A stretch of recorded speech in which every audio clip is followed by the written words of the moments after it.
Il existe depuis 1968, il s'est vendu à plus de 27 millions d'exemplaires.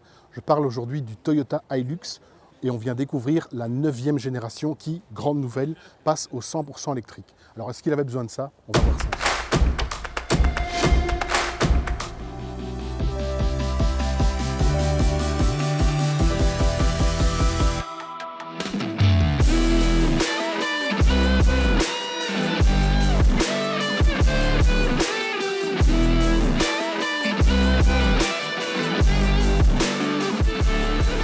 Alors, 100% électrique, bien sûr, il devient 100% électrique, mais Toyota n'oublie pas sa clientèle habituelle. Donc en Belgique, on l'aura toujours avec la version diesel mild hybrid, donc le diesel qui est aidé par un petit moteur électrique et qui va sans doute encore récolter la majeure partie des ventes. N'empêche, cette version 100% électrique, pourquoi? Eh bien, Toyota se dit qu'il y a un marché pour ça. Il y a un marché pour les gens qui roulent avec leur pick-up pas trop longtemps.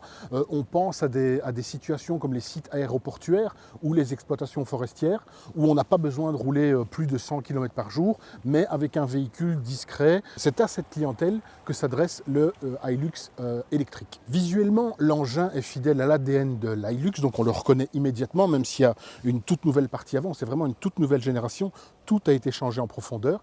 Il conserve néanmoins son fameux châssis de type échelle dans lequel on a intégré deux moteurs électriques, un à l'avant, un à l'arrière et au milieu une batterie. Alors la batterie, sa capacité, c'est 59 kWh. Alors ça peut paraître petit, mais Toyota tenait à ce que cette batterie puisse être insérée vraiment dans le châssis échelle pour y être protégé évidemment de tout ce qui peut abîmer, tout ce qui pourrait abîmer une batterie.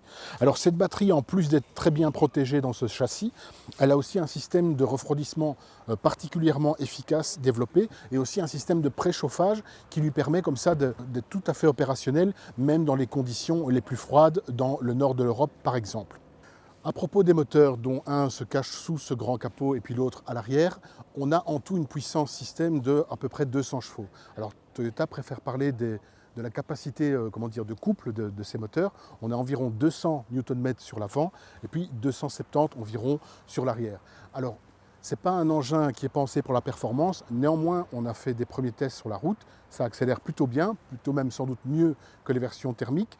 La vitesse sera limitée à 140 parce qu'évidemment ce n'est pas le but, mais le but c'est vraiment de lui donner ce grip et cette puissance qui le rendront de 1 fiable sur le long terme et puis de 2 bien sûr efficace en usage off-road où là les deux essieux jouissent d'une gestion particulière pour toujours garder le meilleur grip possible sur différents revêtements. Alors la batterie, j'en parlais tout à l'heure, elle peut paraître petite, elle l'est pour un tel engin en tout cas, et elle ne permettra de faire que 240 km d'autonomie.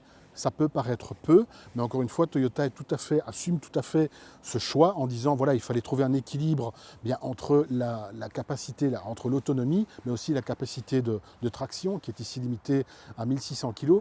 Donc ce Hilux électrique ne sera pas l'engin préféré de ceux qui travaillent beaucoup avec leur voiture, de ceux qui tirent d'énormes remorques.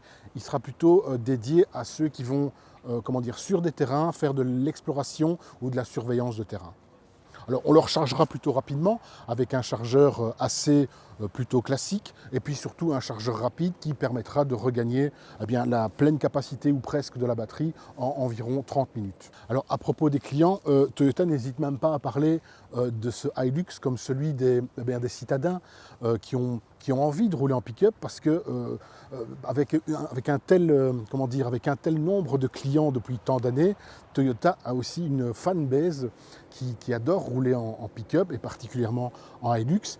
Et voilà, pourquoi pas, ils pourront tout à fait rouler en ville avec leur pick-up électrique, même si ça reste un engin très encombrant, 5,32 m de large, 2 m presque de largeur, donc pas facile à garer, mais bon, pourquoi pas, après tout, chacun l'utilisera comme il lui plaît. Voilà, c'est déjà fini pour cette première présentation du Toyota Hilux électrique.